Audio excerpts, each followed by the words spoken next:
Salut à tous et bienvenue sur nos plateformes AKD Learn.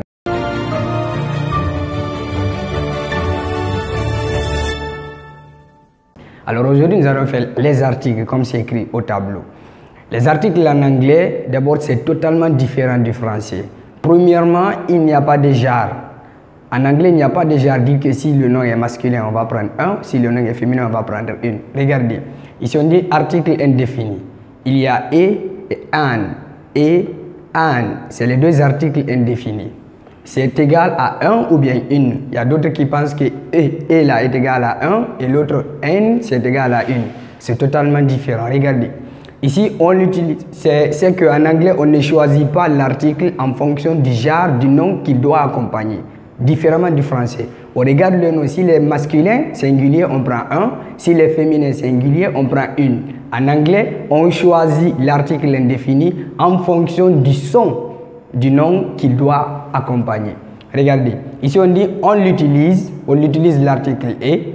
Il signifie un ou bien une. On l'utilise devant un son consonne. Faites très attention, c'est devant un son consonne. Ce n'est pas un mot qui commence par une lettre consonne. C'est le son qui doit être consonne. Mais Dieu merci, la plupart des mots qui commencent par une lettre consonne, la plupart, le son aussi est une consonne. Un exemple. On dit ici, regardez, tous les mots là, leur article c'est et. Donc, je les ai regroupés ici et j'ai pris un seul article. On dit a dog. Dog. Quand on écrit la prononciation de dog, dog va commencer encore par D. D là aussi c'est une consonne, alors son article c'est E. A dog qui signifie un chien.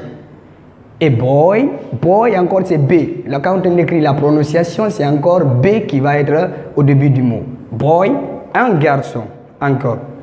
A girl, oui, a girl. Là encore il y a G, le G encore quand on écrit, ça sera encore G au début du mot prononcé. A girl signifie une fille.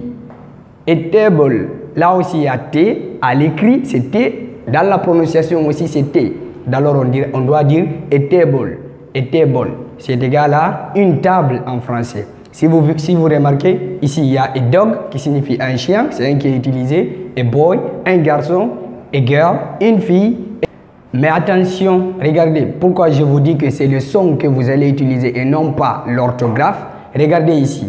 Là, regardez le mot là. Il commence, c'est O-N-E. C'est one.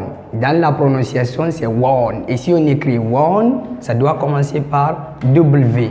Et W, c'est une consonne. Alors, à ce niveau, vous n'allez pas mettre, vous allez prendre automatiquement E. C'est vrai qu'il y a une voyelle ici. O, c'est une voyelle, c'est vrai. Mais quand on lit cette voyelle-là, dans la prononciation, c'est une consonne. Parce que c'est one qu'on va écrire. C'est one qu'on va écrire. Alors, à cause de ça, vous allez mettre E. Vous voyez, donc ne vous basez pas seulement sur l'orthographe pour trouver l'article indéfini. Regardez, lisez-le d'abord et puis voilà, vous allez trouver l'article automatiquement. Alors, au-delà, ici, one aid signifie un ou bien une borgne. Vous voyez, l'article E, il signifie une borgne si c'est une femme en français et un borgne si c'est un homme. Mais en anglais, que ce soit une fille ou bien un garçon, une femme ou un homme, dès que ça doit commencer par one eye, c'est fini, automatiquement, vous prenez l'article E. Alors, au-delà de devant l'article, devant un son consonne, l'article E, toujours, l'article E est utilisé devant un mot commençant par Y. Et cet Y-là, que ce soit à l'écrit ou à l'oral, à la prononciation, son article doit être E. Le mot qu'il commence à l'écrit par Y ou à l'oral par Y, son article c'est toujours E. Regardez un exemple. Bien, regardez les exemples. J'ai mis ici la forme écrite et la forme prononcée, c'est-à-dire la forme orale.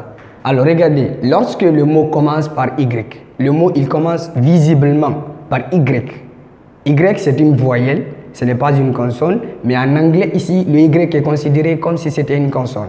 Alors, lorsque le mot commence par Y, dès que vous voyez visiblement il y a Y, son article c'est automatiquement E. Que le mot soit féminin ou masculin en français, en anglais son article c'est E. Exemple, a year. A year signifie une année ou un an. Vous voyez, le seul mot même year signifie année ou an. En français, on prend une pour année et on prend un pour an. Mais en anglais, c'est le seul article E. A year. Yellow. Yellow, car. Yellow, c'est jaune. C'est jaune. Car, c'est voiture. En anglais, l'adjectif vient avant le nom. C'est comme si on disait une jaune voiture. Une jaune voiture. Maintenant, si c'est phone, si on supprime car, on prend phone. Phone devient c'est téléphone. C'est masculin en français, n'est-ce pas? Mais en anglais, regardez, c'est toujours l'article. Et yellow phone. Parce que en anglais, c'est le mot qui suit automatiquement l'article. C'est sur celui-ci qu'on doit se baser et non pas sur le mot qu'il qualifie. Ici, c'est car féminin et yellow car, une voiture jaune. Et yellow phone, un téléphone jaune. Vous voyez? Donc, c'est le mot qui suit automatiquement l'article. C'est sur celui-là que vous allez vous baser. Et yard. Et yard. Yard. Donc, ça commence par Y. Automatiquement. Ça signifie, et yard signifie une cour ou bien un jardin. Vous voyez? Ici, il y a une pour la cour parce que c'est féminin en français. Et ici, c'est un parce que c'est jardin et c'est un mot masculin en français. Mais en anglais, dès que ça commence par Y, on ne va plus penser au genre féminin ou masculin. C'est automatiquement, vous prenez E. Alors, la forme prononcée. Là, c'est visible Y au début du mot, n'est-ce pas? Là, maintenant, c'est forme prononcée. À l'écrit, vous n'allez pas voir le Y. Regardez comment ça va se passer. Alors, regardez le mot. Ici, c'est university. On lit comme ça directement en français, university. Mais pour la bonne prononciation en anglais, le I là, c'est lit you. You, ça devient quoi? University. La prononciation serait comme ça. University. Vous voyez, ici, dans l'écriture, dans l'orthographe, c'est écrit U-N-I. Mais ici, à l'oral, quand vous écrivez la forme prononcée, le mot commencera par Y. Alors, c'est pourquoi on a dit là-bas que le mot commence par Y à l'écrit ou à l'oral, automatiquement son article c'est E. Donc, alors ici, on dira a university, une université. Ici encore, c'est écrit units, mais on lit unit, toujours, unit, Y, unit, et unit. Ça signifie une unité, et unit. Alors, vous allez mettre tout simplement dans vos têtes que tous les mots qui commencent par U-N-I, le U là se lira automatiquement par U.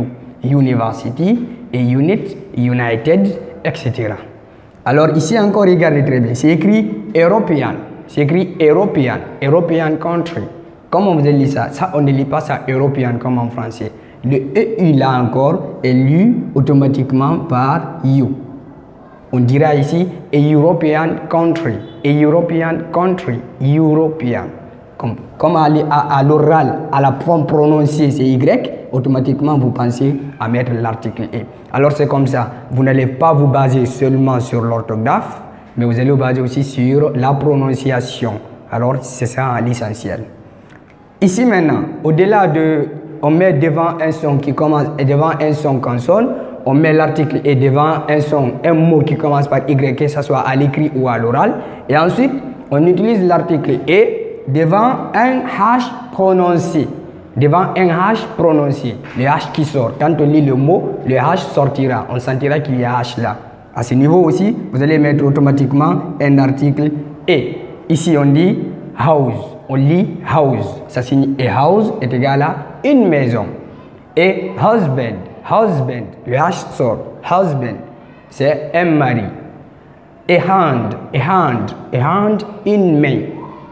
Et homework, home, c'est maison, work, travail. Alors automatiquement, si c'est à l'école, on appelle homework devoir de maison. Autrement, on peut appeler travail de maison. Alors lorsque le mot commence par H et que le H sort dans la prononciation, automatiquement vous mettez l'article E.